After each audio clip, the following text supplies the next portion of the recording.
आप देख रहे हैं जेड वाई ब्लॉग। नमस्कार। आप सभी के सहयोग से हमारा चैनल प्रगति कर रहा है।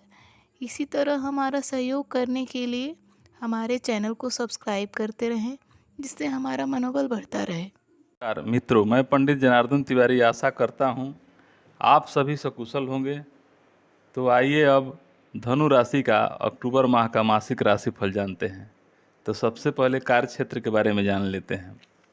करियर के दृष्टिकोण से यह महीना उतार चढ़ाव से भरा रहने वाला है। आपके दसम भाव में सूर्य बुध केतु तो विराजमान रहेंगे ही, उनके ऊपर राहु बृहस्पति और मंगल का प्रभाव भी रहेगा।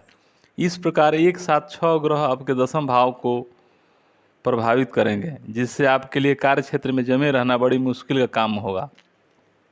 ऐसे में आपके मन में अनेक प्रकार की बातें बार बार आती जाती रहेगी और कार्यस्थल का माहौल भी बिगड़ेगा, इसलिए आपको सावधानी रखनी होगी। छठे भाव के स्वामी शुक्र महाराज एकादश भाव में विराजमान रहेंगे, जिससे नौकरी में आपकी पदोन्नति और तनख्वाह में वृद्धि की सौगात भी मिल सकती है।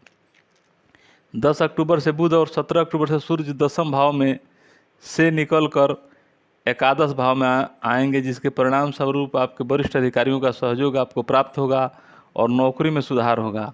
आप अपने काम पर ज़्यादा ध्यान दे पाएंगे और सफल हो पाएंगे। बिजनेस कर रहे जातकों को भी अपने क्रोध पर नियंत्रण रखना होगा। ऐसे भी संभावना है कि आपके व्यवसायिक साझेदार से संबंध कुछ समय के लिए बिगड़ जाएं।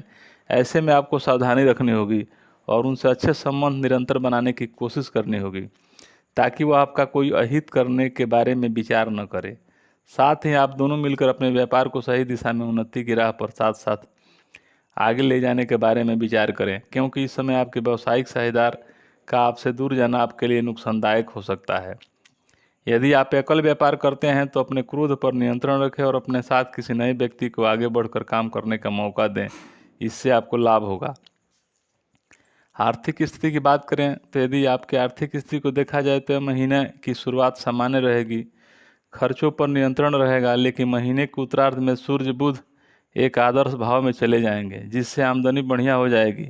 हालांकि शुक्र द्वादश भाव के हो जाएंगे और आपकी बनी बनाई आमदनी को खर्च कर सकते हैं, यानी कि आप कोई नया गैजेट और कोई सामान और दैनिक आवश्यकताओं की पूर्ति से संबंधित वस्तुओं पर खर्च कर सकते हैं। वहीं देवगुरु बृहस्पति पूरे महीने छठे भाव में बैठकर द्वादश भाव को देखेंगे, जिसके प्रभाव से लगातार खर्च बने रहेंगे। लेकिन वक्री शनि की दृष्टि भी द्वादश भाव पर होने से खर्च बढ़ सकते हैं, इसलिए सावधानी रखें। लेकिन शनि की इन खर्चों को कम करने से भी मदद करेंगे, इसलिए आपको स्वयं प्रयास करना होगा और खर्चे अति आवश्यक न हों तो टाल दें। इससे आपका बहुत सारा धन आपके पास रहेगा, आपकी आर्थिक स्थिति सुदृढ़ होने लगेगी।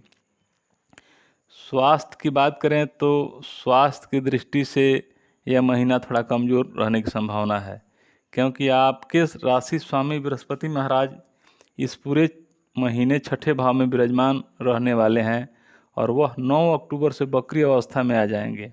वहीं मंगल महाराज जो 20 अक्टूबर तक आपके सप्तम भाव में हैं, वो अभी 20 अक्टूबर से आपके अष्टम भाव में चले जाएंगे, जिससे स्वास्थ्य समस्या बढ़ सकती है। शुक्र महाराज 13 अक्टूबर से द्वादश भाव में प्रवेश कर जाएंगे, जिन पर बृहस्पति और शनि की दृष्टि होगी। इन सभी वजहों से स्वास्थ्य समस्या आपको पीड़ित कर सकती है।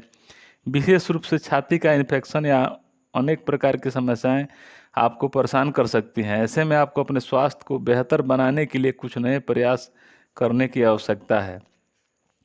प्रेम और वैवाहिक जीवन की बात करें तो महीने की शुरुआत बहुत शानदार रहने वाली है, क्योंकि पंचम भाव के स्वामी मंगल महाराज सप्तम भाव में विराजमान होंगे। ऐसे में महीने की शुरुआत में एक आदर्श भाव के स्वामी और प्रेम के कारक शुक्र महाराज एक आदर्श भाव में विराजमान रहकर पंचम भाव पर पूर्ण दृष्टि डालेंगे, जिससे आपके रिश्ते मधुरता के साथ साथ प्रेम में भी वृद्धि होगी। आपकी बीच रोमांस के योग बनेंगे और आपस में प्रेम बढ़ेगा। एक दूसरे के दिल में आप जगह बनाएंगे। आप एक दूसरे के लिए बहुत कुछ करेंगे, जिससे आप और आपके प्रियतम के बीच नज़दीकियाँ बढ़ने से आपका रिश्ता और परिपक्व होगा। हालांकि महीने के उत्तरार्ध में यानी जब शुक्र द्वादश भाव में 13 अक्टूबर को चले जाएंगे, वहीं बुध 10 अक्टूबर से और सूर्य 13 अक्टूबर से एकादश भाव में आकर पंचम भाव को देखेंगे, तथा पंचम भाव के स्वामी 20 अक्टूबर से अष्टम भाव में चले जाएंगे, तब आपको थोड़ा सावधान रहना होगा। कुछ रिश्तों से संबंधित पुरानी बातें सामने आ सकती है, जिससे एक दूसरे को परेशानी हो सकती है। पारिवारिक जीवन के लिए उतार चढ़ाव से भरा रहने वाला है। निजी रिश्तों में समस्या आ सकती है। परिवार में बुजुर्गों की सेहत बिगड़ सकती है और परिवार के माहौल में अशांति का बोलबाला रह सकता है। इसलिए घर में शांति बनाए रखने पर ध्यान दें। भाई बहन अपने साथ रहेंगे, लेकिन उनकी किसी बात को लेकर आप बुरा मान न जाएं, ऐसा उन्हें डर रहेगा, क्योंकि आप उनकी छोटी छोटी बातों को बारीकी से देखेंगे। ऐसे में आपके उनसे संबंध बिगड़ सकते हैं, इस बात का ध्यान रखें। दूसरे भाग में शनि महाराज तीसरे भाव में बकरी अवस्था में विराजमान रहेंगे, जिससे आप अपने भाई बहनों की हर संभव मदद कर सकेंगे। उनके प्रति आपका प्रेम बढ़ेगा, साथ ही आपका रिश्ता भी मधुर होगा। पारिवारिक जीवन में आपको शांति बनाए रखने के लिए बहुत ज़्यादा प्रयास करने होंगे। हालांकि इस महीने के उत्तरार्ध में जाकर आप सफल हो सकते हैं। उपाय की बात करें इससे पहले हमारे चैनल को सब्सक्राइब करें, लाइक करें, ओम नमः शिवाय लिख कर एक अच्छा सा कमेंट करें। अब उपाय की बात कर लेते हैं। आपको प्रतिदिन सूर्यदेव को अर्घ देना चाहिए। सूर्याष्टक का पाठ करना आपके लिए लाभदायक रहेगा। अपनी ही राशि स्वामी देव गुरु बृहस्पति के बीज मंत्र का जाप करें। गुरुवार के दिन ब्राह्मणों की सेवा करें, उन्हें भोजन कराएं।